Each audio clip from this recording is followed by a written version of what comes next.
अलग अलग सब्जेक्ट्स का सिलेबस क्या होने वाला है। मैं आप सभी को एक बहुत ही ज़रूरी बात बताना चाहती हूँ। सेकंड है organisation in the living world.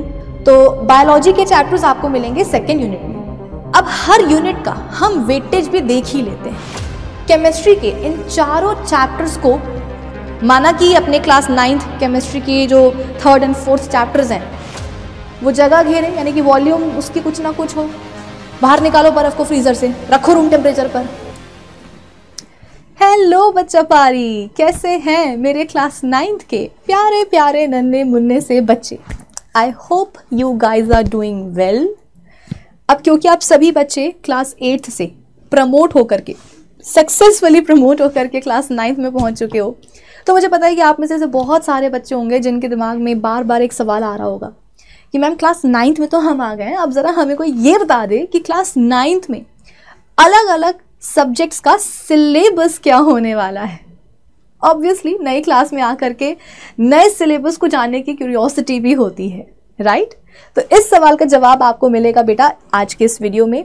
Basically आज मैं आपको ये बताने वाली हूँ कि इस बार इस सेशन में आपका क्लास 9th साइंस का सिलेबस क्या होने वाला है। So hi guys, this is Vibhuti Khare, your chemistry educator. और आ जाओ शुरू हम करते हैं सिलेबस ओवरव्यू। अब इससे पहले कि मैं आपको ये बताऊं कि इस बार आपको क्लास 9th साइंस में कौन कौन से चैप्टर्स पढ़ने हैं, चैप्टर्स में आपने कौन कौन से टॉपिक्स पढ़ने हैं, इन सारी बातों को बताने के पहले बच्चों मैं आप सभी को एक बहुत ही ज़रूरी बात बताना चाहती हूँ। और वो बात ये है कि इस बार आपको क्लास 9th साइंस में पढ़ने होंगे 12 चैप्टर्स, यानी कि टोटल 12 चैप्टर्स। भैया आप कोई भी सब्जेक्ट पढ़ना शुरू करते हो, सबसे पहले तो आप यही पता लगाते हो ना कि इस सब्जेक्ट में हमें कितने चैप्टर्स पढ़ने होंगे। तो वही मैं आपको बता रही हूँ कि इस बार आपको क्लास 9th साइंस में पढ़ने होंगे बच्चों 12 चैप्टर्स, ठीक है?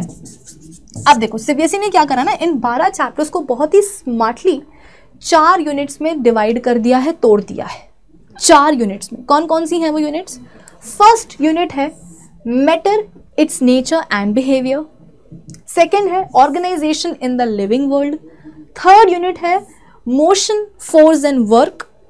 फोर्थ यूनिट है फूड प्रोडक्शन। ये चारों यूनिट्स आपको दिख रही होंगी, ठीक है? अब मैं आपको ये भी बता देती हूं कि हर एक यूनिट में आपको कौन कौन से चैप्टर्स पढ़ने होंगे। यदि हम बात करें अपनी फर्स्ट यूनिट की, matter, it's nature and behaviour की, तो यहां पर बेटा जी आपने पढ़ने होंगे केमिस्ट्री के चैप्टर्स। कितने हैं इस बार क्लास 9th साइंस में? केमिस्ट्री में चैप्टर्स कितने हैं? वही तो मुझे आज आपको बताना है भाई, मैं आपकी केमिस्ट्री एजुकेटर हूं। तो आज के इस वीडियो में स्पेसिफिकली हम साइंस में भी बात करेंगे केमिस्ट्री की, कि इस बार इस सेशन में आपको केमिस्ट्री के कौन कौन से चैप्टर्स पढ़ने होंगे, कितने चैप्टर्स पढ़ने होंगे, और उन चैप्टर्स में आपको क्या क्या टॉपिक्स पढ़ने होंगे, वही सब कुछ आज मैं आपको बताऊंगी। बाकी रही बात फिजिक्स एंड बायोलॉजी की, तो ये दोनों सेक्शंस आपके कवर करेंगे राघवेंद्र सर, ठीक है? ओके, अब हम बात करते हैं सेकेंड यूनिट की, organisation in the living world. बेटा इस चैप्टर में ना, सॉरी इस यूनिट में, इस पूरी यूनिट में आपको पढ़ने होंगे बायोलॉजी के चैप्टर्स। 2 है ना, एक तो वो हो जाता है the fundamental unit of life, जिसमें कि आप सेल्स के बारे में बात करते हो। सेकेंड चैप्टर में फिर आप टिश्यूज की बात करते हो, जिसमें कि आप प्लांट टिश्यूज पढ़ते हो, एनिमल टिश्यूज पढ़ते हो, है ना? तो बायोलॉजी के चैप्टर्स आपको मिलेंगे सेकेंड यूनिट में। हम बात करते हैं अब थर्ड यूनिट की, मोशन, फोर्स एंड वर्क की। तो बेटा नाम से ही समझ में आ रहा है कि इस यूनिट में आपने पढ़ने होंगे फिजिक्स के चैप्टर्स। मोशन पढ़ना होगा, फोर्स के बारे में पढ़ना होगा, न्यूटन्स लॉज ऑफ मोशन पढ़ने होंगे, first law, second law, third law, gravitation पढ़ना होगा, वर्क डन पढ़ना होगा, एनर्जी के बारे में पढ़ना होगा, potential energy, kinetic energy, sound के बारे में पढ़ना होगा। तो फिजिक्स आपको मिल जाएगी कहाँ? आपके थर्ड यूनिट में। लास्ट यूनिट जो है बेटा फूड वाली, इसमें आ जाएगा आपका क्लास 9th साइंस का आखिरी chapter, improvement in food resources, ठीक है? इस यूनिट में आपको पढ़ना होगा ये last chapter, improvement in food resources, जिसमें कि आप एनिमल हस्बेंड्री के बारे में पढ़ते हो, है ना, पशुपालन वगैरह, ईल्ड को, प्रोडक्शन को, बढ़ाया कैसे जाए, क्रॉप को जो हमारे फार्मर्स हैं वो प्रोटेक्ट कैसे कर सकते हैं, बहुत सारी चीज़ें बेसिकली आप इस चैप्टर में पढ़ते हो। ठीक है, तो ये मोटा मोटा मैंने आपको बता दिया कि हर एक यूनिट में आपको एग्जैक्टली क्या क्या पढ़ना होगा। फर्स्ट में आपको पढ़ना होगा केमिस्ट्री, सेकंड में पढ़ना होगा बायोलॉजी, थर्ड में आपने पढ़ना होगा फिजिक्स, और लास्ट में आपको पढ़ना होगा जो फोर्थ यूनिट है उसमें आपको पढ़ना होगा साइंस का आखिरी वाला चैप्टर। ठीक है, अब ये मैंने आपको बता दिया। नेक्स्ट स्टेप हम बात करते हैं बेटा, अब हर यूनिट का हम वेटेज भी देख ही लेते हैं कि जो 4 यूनिट्स में सीबीएसई ने आपके 12 चैप्टर्स को डिवाइड किया है, उन चारों यूनिट्स का एक एक यूनिट का वेटेज क्या है। अगर मैं आपके फाइनल एग्जाम की बात करूं बेटा, तो जो आपका फाइनल एग्जाम का पेपर आता है ना, वो आता है 80 नंबर का। जो 20 नंबर होते हैं, जो 20 नंबर होते हैं, वो आपको मिल जाते हैं इंटरनल असेसमेंट से। तो टोटल जब आप करते हो 80 + 20, तो वो आपका आ जाता है 100, है ना। लेकिन जो फाइनल एग्जाम का पेपर जो होता है बेटा, वो तो 80 नंबर के लिए आता है। जो एडिशनल 20 नंबर है वो आपको इंटरनल असेसमेंट से दिए जाते हैं, तब जा करके वो टोटल 100 बैठता है। लेकिन हाँ, पेपर जो है आपका 80 नंबर का आता है। 80 नंबर में से 25 नंबर आपको मिल जाते हैं, पूरे 25 नंबर आपको मिल जाते हैं 80 में से, यदि आपने केमिस्ट्री के चारों चैप्टर्स को अच्छे से पढ़ लिया, अच्छे से समझ लिया। चारों चैप्टर्स के टॉपिक्स को अगर आपने अपने दिमाग में बेटा बिठा लिया ना, कॉन्सेप्ट अगर आपने समझ लिया ना, तो 80 में से आपके 25 नंबर तो फिक्स हो जाते हैं। कहने का मतलब ये है कि जो फर्स्ट यूनिट है बेटा, वो कैरी करती है 25 मार्क्स, यानी कि फर्स्ट यूनिट से केमिस्ट्री के चारों चैप्टर्स को मिला करके 25 नंबर के सवाल आते हैं, 25 मार्क्स के क्वेश्चंस आते हैं आपके फाइनल पेपर में। ठीक है, तो फर्स्ट यूनिट कैरी करती है 25 मार्क्स। सेकेंड यूनिट की बात करूं, जिसमें कि आपको बायोलॉजी पढ़नी होती है, ये कैरी करती है 22 मार्क्स। जो थर्ड यूनिट है, जिसमें कि आपने फिजिक्स पढ़ना होता है, ये यूनिट कैरी करती है 27 मार्क्स। क्योंकि आप बोलोगे मैम ऐसा भेदभाव क्यों? बेटा भेदभाव की बात नहीं है, बात यह है कि आपके क्लास 9th साइंस में ना फिजिक्स के चैप्टर ज़्यादा हैं, तो वो यूनिट जो कि फिजिक्स के चैप्टर्स को कवर कर रही है, ऑब्वियस सी बात है उस यूनिट का वेटेज ज़्यादा होगा, इसलिए ये मार्क्स कैरी कर रही है कितने? 27 सबसे ज़्यादा। और सबसे कम ये आखिरी वाली यूनिट, जिसमें कि एक ही चैप्टर आता है, इसका वेटेज है 6 मार्क्स, यानी कि ये यूनिट आती है आपके पेपर में 6 नंबर के लिए। क्लियर? कौन कौन सी यूनिट है, हर एक यूनिट में क्या क्या पढ़ना है, हर एक यूनिट का वेटेज क्या है, ये सब कुछ मैंने आपको कर दिया है एक्सप्लेन। अब हम स्पेसिफिकली आ जाओ बेटा, बात करते हैं अपनी फर्स्ट यूनिट के ऊपर, यानी कि केमिस्ट्री के चैप्टर्स के ऊपर। देखो मैं आपको बताऊं, ये तो मैंने आपको मोटा मोटा बता ही दिया है ना कि केमिस्ट्री में आपने पढ़ने हैं 4 चैप्टर्स। ठीक है, नाम भी मैं आपको बता दूंगी अभी, 2 मिनट के लिए मेरी बात सुन लो। केमिस्ट्री के इन चारों चैप्टर्स को मैं 2 पार्ट्स में डिवाइड कर देती हूँ।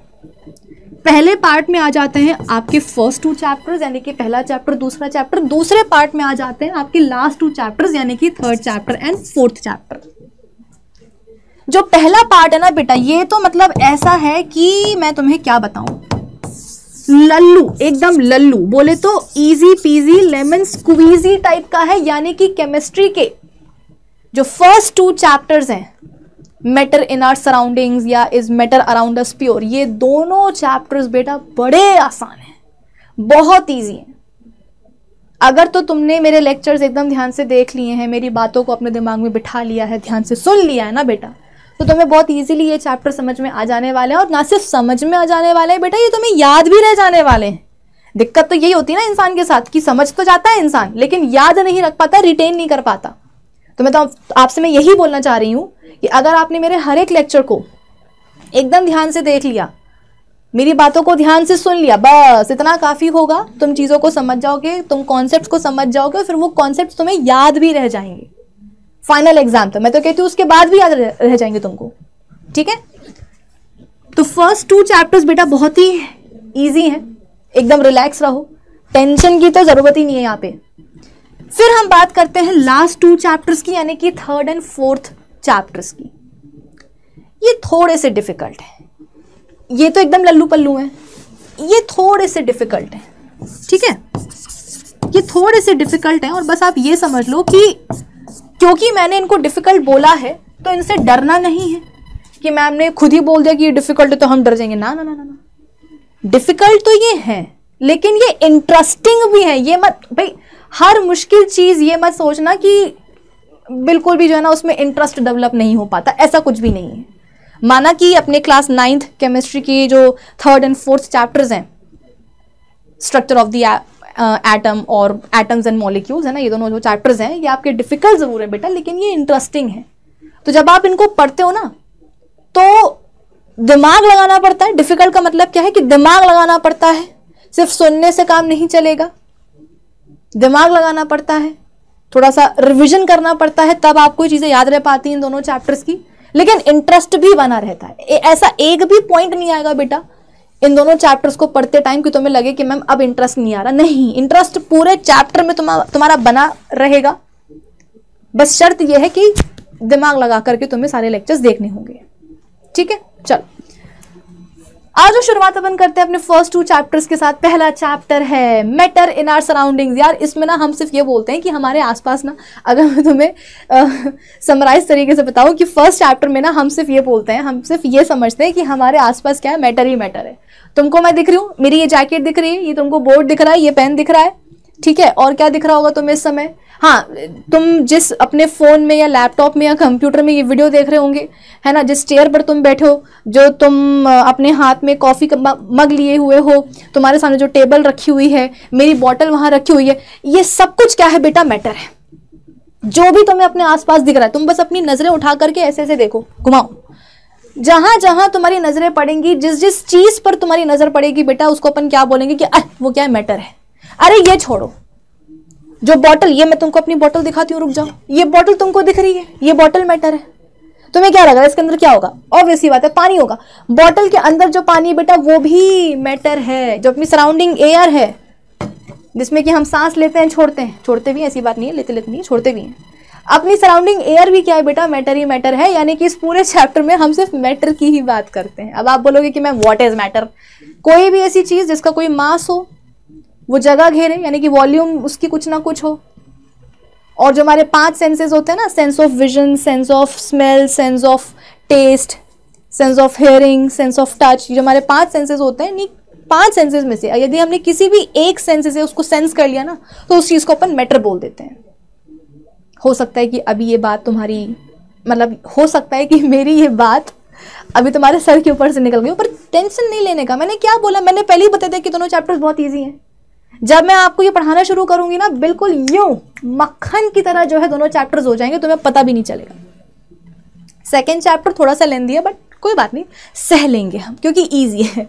ओके चलो, तो यहाँ पर बेटा हम बात करते हैं मैटर की। फिर हम ये भी बोलते हैं कि मैटर की 3, मतलब मैटर जो है वो अपने 3 फिजिकल स्टेट्स में पाया जाता है, सॉलिड, लिक्विड एंड गैस, है ना। बचपन में तुमने पढ़ा होगा, किसी ना किसी जूनियर क्लास में, हो सकता है कि तुमने 6 में पढ़ा हो या 7 में पढ़ा हो या 8 में पढ़ा हो कि सॉलिड होती हैं चीज़ें, लिक्विड होती हैं चीज़ें, गैशियस स्टेट में भी होती हैं। तो वही सब चीज़ें अब आपको थोड़ा सा एडवांस लेवल में जाकर के पढ़नी होंगी ना, सॉलिड्स की, लिक्विड्स की, गैसेस की आपको प्रॉपर्टीज पढ़नी होगी बेसिकली।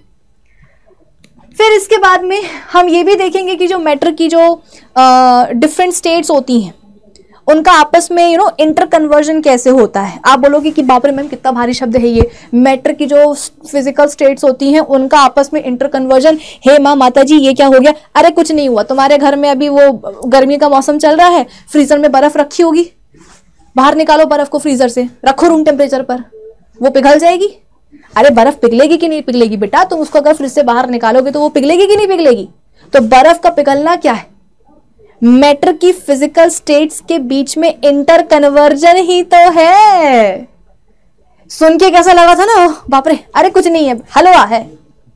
भाई अगर तुम मुझसे पूछो कि मैम व्हाट इज बर्फ, आइस क्या है, तो मैं बोलूंगी कि बेटा बर्फ जो है ना, आइस जो है ना, पानी की बनी होती, सबको पता है। पानी की सॉलिड स्टेट है।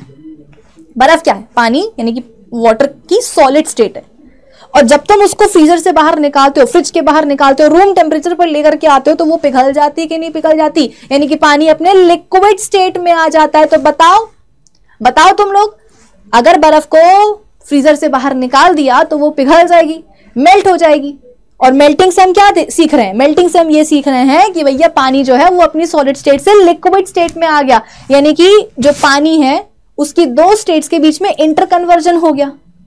उसी पानी को तुम फ्रिज में दोबारा से रख दो फ्रीजर में, वो पानी बर्फ में जमेगा कि नहीं जमेगा? है, जमेगा कि नहीं जमेगा? इसका मतलब क्या? दोबारा इंटर कन्वर्जन हो गया कि पानी सॉलिड से लिक्विड स्टेट में आया, दोबारा से लिक्विड से सॉलिड स्टेट में चला गया।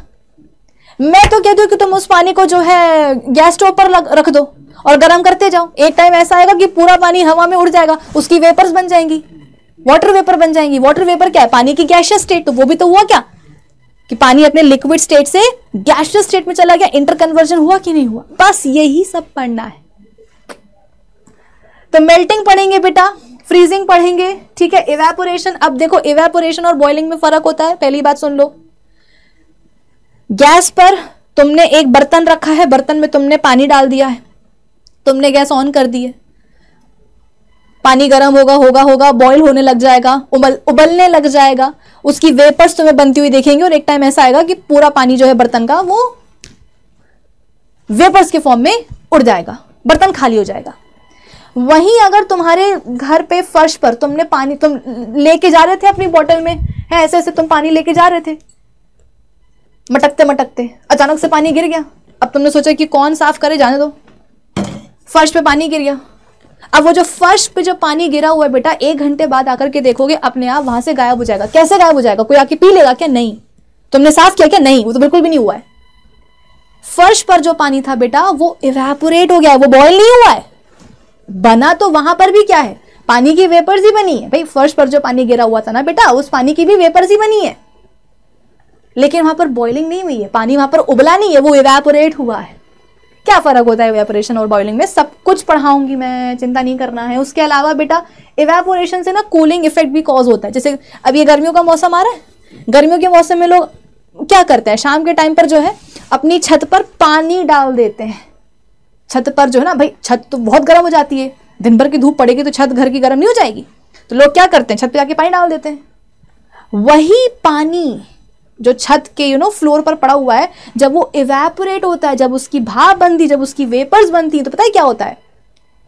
फर्श पर, मतलब छत का जो फर्श है, जो फ्लोर है, उसकी हीट को अब्सॉर्ब करके पानी क्या होता है, अपने वेपर स्टेट में जाता है। अब तुम समझो कि छत की फ्लोर पर जो हीट थी, उसी को क्या करा है, पानी ने अब्सॉर्ब करा है, वो वेपर्स के फॉर्म में उड़ गया है। इसका मतलब फर्श पर जो हीट है वो कम हो गई, फ्लोर ठंडा हो गया। पागल थोड़ी ना होते हैं लोग जो बेवजह जो है ना छतों को गीला कर देते हैं शाम शाम के टाइम पर, जानबूझ के करते हैं कि जब गरम गरम छत पर पानी डालेंगे, पानी वेपर्स के फॉर्म में कन्वर्ट होगा। कैसे होगा? तो छत की फ्लोर पर जो हीट है उसको अब्सॉर्ब करके वेपर्स में कन्वर्ट होगा। हीट जो है फर्श की वो अब्सॉर्ब कर रहा है पानी। जैसे कि मान लो कि मैं कौन हूं, फ्लोर हूं छत का, मैं बहुत गर्म हूं, मेरे पास बहुत सारी हीट है, और पानी क्या कर रहा है, मेरी हीट लेकर के उड़ रहा है, यानी कि मेरी हीट तो कम हो गई ना, मतलब मैं तो कम गर्म हो गई। ये रीजन होता है, ठीक है।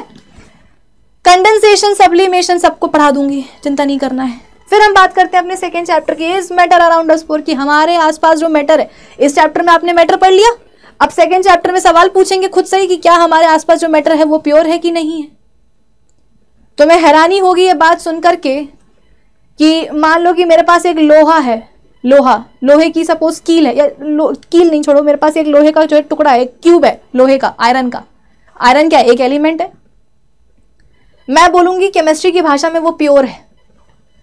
वहीं अगर तुम मुझे शक्कर पानी ला करके दो, शक्कर पानी मतलब पानी जिसमें की शक्कर घुली हुई है, मैं उसको बोल दूंगी कि यार ये तो इम्प्योर है।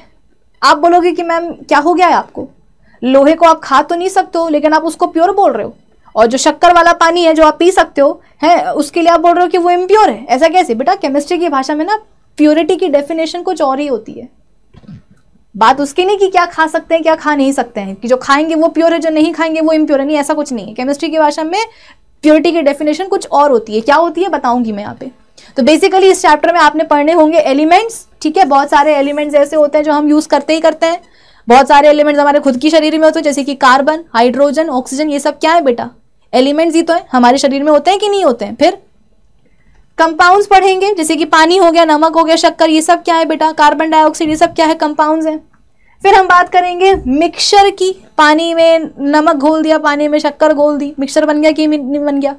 मिक्सचर भी बेटा दो तरह के होते हैं, होमोजेनस होते हैं, हेट्रोजेनस होते हैं। होमोजेनस में वो तुम्हारे वो आ जाते हैं, वही पानी और नमक की जो शिकंजी तुमने बनाई है वो क्या है, होमोजेनस मिक्सचर है। वहीं अगर तुमने पानी में रेत डाल दी, पानी में अगर तुमने तेल डाल दिया, तो वो क्या बन जाएगा बेटा, हेट्रोजेनस मिक्सचर बन जाएगा। हेट्रोजेनस मिक्सचर्स की ही कैटेगरी में दो आते हैं, कोलॉइड्स एंड सस्पेंशंस, पढ़ाऊंगी, ठीक है। फिर इसके बाद में फिजिकल एंड केमिकल चेंजेस। देखो हमारे आसपास ना बेटा चेंजेस होते ही रहते हैं, कुछ चेंजेस फिजिकल होते हैं, कुछ चेंजेस केमिकल होते हैं। जैसे कि मान लो कि मेरे पास क्या है, मेरे पास पेपर है ना, मेरे पास पेपर है। इधर आओ बेटा, पेपर तुम्हारा काम आ गया है, आ जाओ। ये पेपर है, इसको मैं फोल्ड करके इसका एरोप्लेन बना दूं, तो ये चेंज हुआ कि नहीं हुआ भाई, पेपर का शेप चेंज हुआ कि नहीं हुआ। पेपर देखो पहले ऐसा था, अब इसको मैंने फोल्ड करके इसका प्लेन बना दिया, तो इसका शेप चेंज हुआ कि नहीं हुआ। तो ये क्या है, एक फिजिकल चेंज है, मतलब समझा रही हूँ कि ये एक चेंज हुआ। वहीं अगर मैंने इस पेपर को जला दिया, आग लगा दी, इसमें आग लगा दी, तो वो भी तो क्या हुआ, चेंज हुआ कि नहीं हुआ। तो पेपर को फोल्ड करके उसका एरोप्लेन बनाना और पेपर को जला देना, दोनों क्या है, चेंजेस हैं। लेकिन दोनों चेंजेस में जमीन आसमान का फर्क है। पेपर को फोल्ड करके जो मैंने उसका प्लेन बनाया था वो फिजिकल चेंज, और पेपर को जो मैंने जला दिया आग लगा के, वो क्या है, केमिकल चेंज है।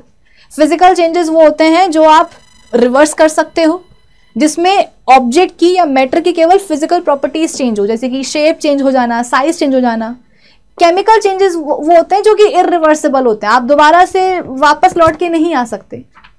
और केमिकल चेंज में हमेशा कोई ना कोई नया सब्सटेंस भी आपको बनता हुआ नजर आएगा। जैसे कि मान लो कि पेपर को मैंने फोल्ड करके इसका प्लेन बना दिया था, अब प्लेन को मैं दोबारा खोल करके बेटा उसका पेपर भी तो बना सकती हूँ कि नहीं बना सकती, मतलब ये रिवर्सिबल चेंज है। और इसमें सिर्फ पेपर का जो शेप है वो चेंज हुआ था। लेकिन अगर मैंने पेपर को जला ही दिया तो क्या होगा, धुआं निकलेगा, राख बनेगी। उस राख से, उस धुएं से क्या मैं दोबारा पेपर ला सकती हूँ, नहीं ला सकती, ठीक है। तो फिजिकल एंड केमिकल चेंजेस अच्छे से समझा दूंगी।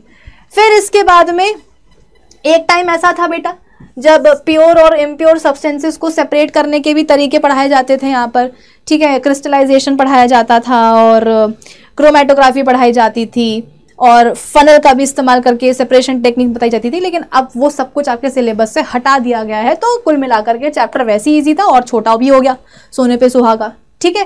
फिर इसके बाद में आता है आपका third chapter, atoms and molecules. Atom पढ़ेंगे बेटा, मॉलिक्यूल्स पढ़ेंगे। मैंने क्या बोला कि हमारे आसपास बहुत सारे एलिमेंट्स होते हैं, हम इस्तेमाल भी करते हैं उनको। ये मत बोलना कि मैम हम नहीं पढ़ेंगे, हम तो कभी किसी एलिमेंट को इस्तेमाल नहीं करते। कार्बन, हाइड्रोजन, ऑक्सीजन, नाइट्रोजन तुम्हारे शरीर में होता है, तो ये मत बोलना कि हम इस्तेमाल नहीं करते हैं। तो बेटा हर एक एलिमेंट जो होता है ना, वो कुछ कॉन्स्टिट्यूएंट पार्टिकल्स का बना होता है, और उन्हीं पार्टिकल्स को हम बोलते हैं एटम। जैसे कि मान लो कि मैं बात कर रही हूँ लोहे की, तो लोहा जिन पार्टिकल्स का बना होगा उनको हम बोलेंगे एटम्स। कौन से एटम, लोहे के एटम्स। गोल्ड सुना होगा, गोल्ड है ना, तो गोल्ड एलिमेंट जिस पार्टिकल्स का बना होगा उनको हम बोलेंगे एटम्स, गोल्ड के एटम्स। वैसे ही जब हम बोलते हैं कि एटम्स मिलकर के आपस में ग्रुप बना लेते हैं, तो उन गुच्छों को, उन ग्रुप्स को अपन क्या बोलते हैं, मॉलिक्यूल बोलते हैं। और मॉलिक्यूल से क्या बनता है, अल्टीमेटली कंपाउंड बनता है। जैसे कि हमने बोला पानी, इसका फॉर्मूला तुम लोगों ने बचपन से पढ़ रखा है, H2O। ये H2O का मतलब क्या है कि पानी एक कंपाउंड है, और इसके मॉलिक्यूल को, एक मॉलिक्यूल को बनाने के लिए पता है क्या हुआ है, 3 एटम्स कंबाइन हुए हैं, कंबाइन होकर के आपस में जुड़े हैं। हाइड्रोजन के 2 एटम्स और ऑक्सीजन का 1 एटम। हाइड्रोजन के देखो 2 एटम्स और ऑक्सीजन का 1 एटम। ये तीनों एटम्स आपस में क्या हुए हैं बेटा, कंबाइन हुए हैं, ग्रुप बनाया है, और इसी ग्रुप को हम क्या बोलते हैं, मॉलिक्यूल बोलते हैं। तो एटम्स एंड मॉलिक्यूल्स पढ़ेंगे बेटा, लॉ ऑफ केमिकल कॉम्बिनेशन पढ़ेंगे, केमिकल फॉर्मूला में आपको कंपाउंड्स का बनाना सिखाऊंगी, जैसे कि H2O का बनाना सिखाया मैंने आपको, है ना, कार्बन डाइऑक्साइड का, नमक का, और भी बहुत सारे होते हैं, ठीक है। ये सारे जितने भी कंपाउंड्स हैं उन सबके फॉर्मूले में आपको बनाना सिखाऊंगी बेटा। ये चीज बहुत जरूरी है, बूढ़ा हो जाता है इंसान लेकिन उसको कंपाउंड के फॉर्मूले बनाने नहीं आते बेटा। आगे 10th में जाकर के ना तुम बैलेंसिंग सीखते हो इक्वेशन की, और इक्वेशन की बैलेंसिंग तुम तभी कर पाते हो जब तुम्हें कंपाउंड के फॉर्मूले बनाने आते हो। तो ये चीज इस चैप्टर में सीखनी बहुत जरूरी है। फिर एटॉमिक और मॉलिक्यूलर मासेस की भी हम बात करेंगे। लास्ट चैप्टर अपना केमिस्ट्री का आता है स्ट्रक्चर ऑफ द एटम, जहां पर हम बात करते हैं बेटा एटम के स्ट्रक्चर के ऊपर। देखो अलग अलग साइंटिस्ट आए थे, डाल्टन आए थे, रदरफोर्ड आए थे, ठीक है ना। सब लोग क्या कर रहे थे, अपने अपने मॉडल दे करके, जे थॉमसन आए थे, सब लोग अपने अपने मॉडल दे करके समझाने की कोशिश कर रहे थे कि यार देखो एटम ऐसा होता है, एटम ऐसा होता है। अल्टीमेटली जो है ना बोर आए, उन्होंने समझाया कि भैया देखो एटम का स्ट्रक्चर ऐसा होता है। कैसा होता है कि बीच में जो है ना एक छोटा सा, आप बोल सकते हो कि क्या बोलेंगे, एक छोटा सा एटम के अंदर एक एरिया होता है जहां पर न्यूट्रॉन्स एंड प्रोटॉन्स पाए जाते हैं, और इन्हीं के अराउंड एनर्जी शेल्स में इलेक्ट्रॉन्स जो हैं वो रिवॉल्व करते हैं। तो ये बोर ने जाकर के समझाया था, ठीक है। तो सबने अपने क्या क्या मॉडल्स दिए थे हम देखेंगे। इलेक्ट्रॉन्स एंड प्रोटॉन्स के बारे में भी हम और जानकारी लेंगे कि क्या होते हैं इलेक्ट्रॉन्स, क्या होते हैं प्रोटॉन्स, क्या होते हैं neutrons, valency, atomic number, mass number, isotopes, isobars, ये सब कुछ इस चैप्टर में आपने पढ़ना होगा। दैट्स इट गाइज, आज के इस लेक्चर के लिए, लेक्चर तो नहीं है, सेशन के लिए बस इतना ही, ठीक है। आज मैंने आपको ये बता दिया है कि क्लास 9th साइंस में केमिस्ट्री में आपने क्या क्या चैप्टर्स पढ़ने हैं और चैप्टर्स में आपको क्या क्या टॉपिक्स पढ़ने हैं। आज के लिए बस इतना ही। अब हम मिलेंगे अपने अगले सेशन में, जहां से हम मोस्ट प्रोबेबली फर्स्ट चैप्टर को पढ़ने की शुरुआत कर देंगे। मिलते हैं अपने अगले वीडियो में। Bye bye guys, take care.